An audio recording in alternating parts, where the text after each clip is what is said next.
Ladies and gentlemen, the world is once again standing at the edge of a very dangerous precipice. The headlines are screaming, the warships are moving, the diplomats are talking, but nobody is sure if anyone is really listening.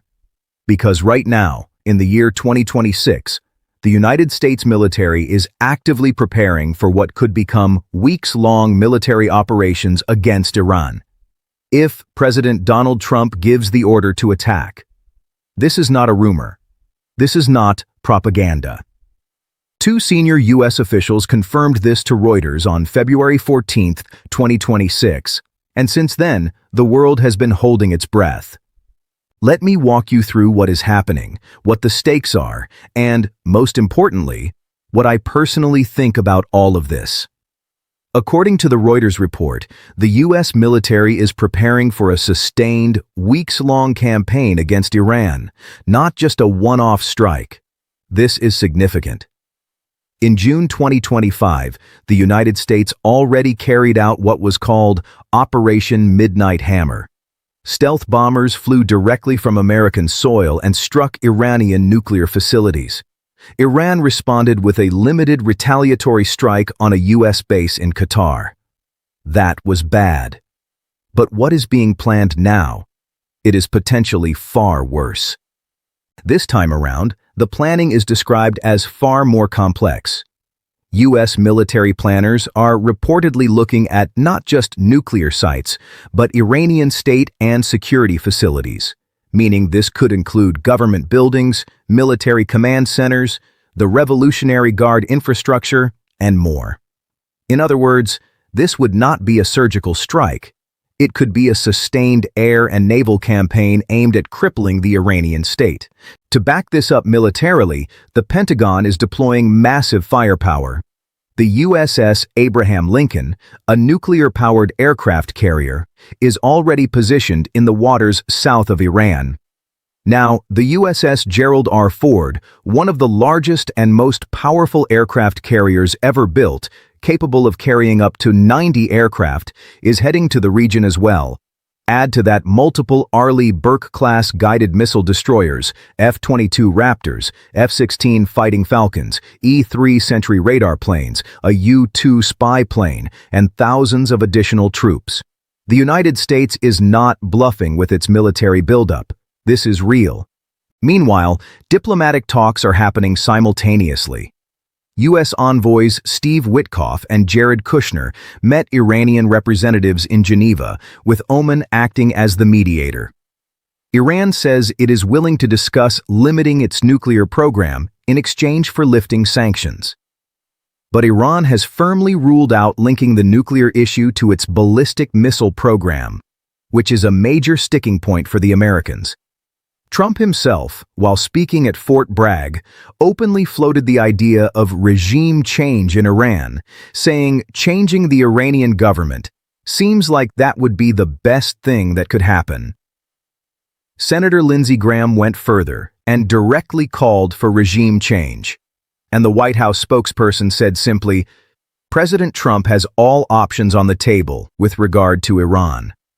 To understand the present, we need to understand the history." For decades, the United States and Iran have been locked in a bitter geopolitical rivalry. The roots go back to 1979, when the Islamic Revolution overthrew the U.S.-backed Shah of Iran, and hostages were taken at the American embassy in Tehran. Since then, the two countries have never fully normalized relations. Iran's nuclear program has been the central flashpoint for the past 20 years. The West fears that Iran is building a nuclear weapon. Iran insists its program is for peaceful energy purposes. The 2015 JCPOA, the Joint Comprehensive Plan of Action, was a landmark deal that placed limits on Iran's nuclear activities in exchange for sanctions relief. But Trump pulled America out of that deal in 2018 during his first term, reimposing sanctions. Iran responded by accelerating its nuclear program. By the time Trump returned to the presidency for his second term, Iran had reportedly enriched uranium to levels dangerously close to weapons-grade material. Now, the clock is ticking. And Trump, who has always been transactional and unpredictable, appears to be giving Iran an ultimatum: make a deal or face military consequences. Here is where I want to be very direct with you, because I think some very serious risks are being dangerously underestimated. First, Iran will retaliate. The U.S. officials themselves admit this. They fully expect Iran to retaliate. Iran's Revolutionary Guard has already warned that any U.S. strike on Iranian territory will result in retaliatory strikes on every U.S. military base in the Middle East. The U.S. has bases in Jordan, Kuwait, Saudi Arabia, Qatar, Bahrain, UAE, and Turkey. Thousands of American soldiers are stationed there. Iranian proxy groups, Hezbollah in Lebanon, the Houthis in Yemen, militias in Iraq and Syria, can all be activated simultaneously. This is not a fight with a small, isolated nation. Iran has a complex network of regional allies and proxies that has been built over 40 years. A war with Iran would not stay contained. Second, the Strait of Hormuz. About 20% of the world's crude oil passes through the Strait of Hormuz. Iran has already begun military drills near the strait, including firing anti-ship cruise missiles and deploying armed naval drones. If Iran closes or disrupts the strait, global oil prices would skyrocket overnight. The entire world economy would feel the shock, from the United States to Europe to Pakistan to India to China. Ordinary people everywhere would suffer. Third, a wider regional war. Israel is deeply involved in this equation. Prime Minister Netanyahu met Trump in Washington and made clear that any deal with Iran must serve Israeli security interests. Israel sees Iran as an existential threat and has repeatedly said it will not allow Iran to acquire a nuclear weapon. If the U.S. strikes Iran, Israel might join. Hezbollah could attack Israel. The region could erupt into a multi-front war that draws in Lebanon, Syria, Iraq, Yemen, and beyond. Fourth, Pakistan's position. As a Pakistani, I must also consider our country's situation. Pakistan shares a long border with Iran. We have historically maintained a delicate balance between our relationship with the United States and our relationship with Iran. A full-scale U.S.-Iran war on our western border would create massive instability, refugee flows, cross-border tensions, economic disruption, and immense pressure on Pakistan to choose sides in a conflict it did not start and does not want. Now let me be honest about where I stand on this. I do not support a military attack on Iran. And let me be clear. This is not because I support the Iranian government. The Islamic Republic of Iran has an awful human rights record. It suppresses its own people, particularly women. It funds destabilizing proxy groups across the Middle East. Its nuclear ambitions are a legitimate concern for the world. These things are real and cannot be dismissed. But, and this is a very important but, war is not the answer. It has never been the answer in the Middle East, and there is no reason to believe it will be this time. Look at Iraq. In 2003, the United States invaded Iraq, claiming it had weapons of mass destruction. The WMDs did not exist. The war lasted nearly 2 decades, cost trillions of dollars, killed hundreds of thousands of civilians, and left Iraq fractured, unstable, and ultimately more under Iranian influence than before. Look at Libya. Look at Afghanistan. Every time the United States has gone in militarily to solve a problem in the Muslim world, the problems have multiplied. Iran is not Iraq in 2003. Iran has a population of 90 million people. It has a sophisticated military. It has ballistic missiles capable of reaching U.S. bases across the entire Middle East. It has nuclear technology that is far more advanced than anything Iraq had. A military campaign against Iran will not be quick, clean, or decisive. It will be messy, prolonged, and devastating for Iran's people, for the region, and potentially for the United States itself. Furthermore, I am deeply troubled by the role of domestic American politics in this dangerous escalation. Trump has a history of using foreign policy threats as leverage, for deal-making, for political optics, for projecting strength.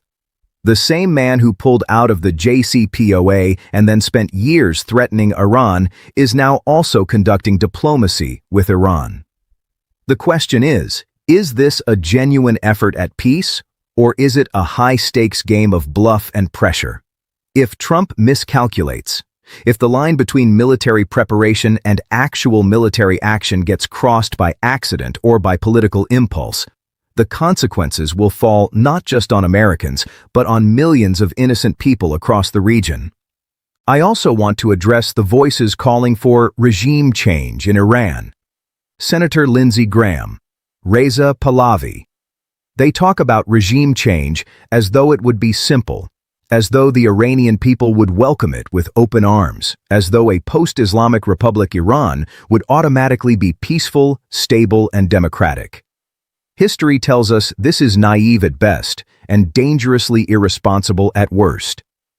Regime change imposed from outside through military violence almost never produces the stable democracy its advocates promise.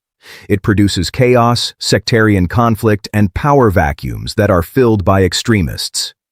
The Iranian people deserve freedom, but that freedom must come through their own struggle, not through bombs dropped from American aircraft. Diplomacy must be given a real chance. The talks in Oman, the talks in Geneva, these must not be theater.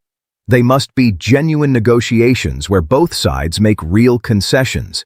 Iran needs to accept meaningful, verifiable limits on its nuclear program. The United States needs to lift sanctions and re-engage with Iran as a sovereign state. This is hard. It requires political courage on both sides, but it is infinitely less costly than war. The international community, including China, Russia, the European Union, and countries like Pakistan, must use their influence to keep all parties at the table. China and Russia have significant economic ties with Iran. Europe has historically been a strong advocate for the JCPOA.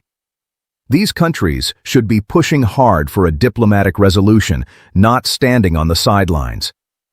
And Trump himself must understand, a deal with Iran, even an imperfect one, would be a far greater legacy than a war. A war might look strong in the short term, but history is not kind to presidents who start wars in the Middle East. It is kind to peacemakers. We live in dangerous times. The world is already managing two major conflicts: the war in Ukraine and the ongoing devastation in Gaza. A third major conflict involving Iran, the United States, and potentially Israel would be catastrophic on a global scale. Financial markets would crash. Oil prices would soar. Humanitarian suffering would reach unprecedented levels. I believe in diplomacy. I believe in dialogue. I believe that no matter how bitter the history between nations, the path of negotiation is always preferable to the path of destruction. The U.S. military may be preparing for war, but the world, every ordinary citizen from Tehran to Washington, from Lahore to London, is praying for peace.